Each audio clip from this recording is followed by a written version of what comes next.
අම්මේ නෑ අම්මේ මේ මකුළුවෙක් මේ උඩ යනවා මේ ලොකු මකුළුවෙක් අම්මේ.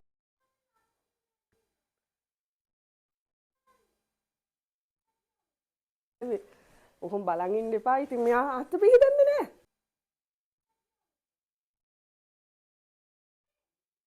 මේ අතේ මුකුත් නෑ පිහිදන්නේ නෑ. ඇයි අනේ ඔහොම රවන්නේ?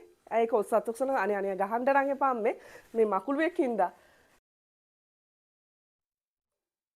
මකුළුවා මෙත්තද මකුළුවද? ඉදා මකුළුවටයි තොටයි දෙන්නටම කොටු පාර. අනේ අම්මේ. යොම්මේ ඔයා අයියෝ අත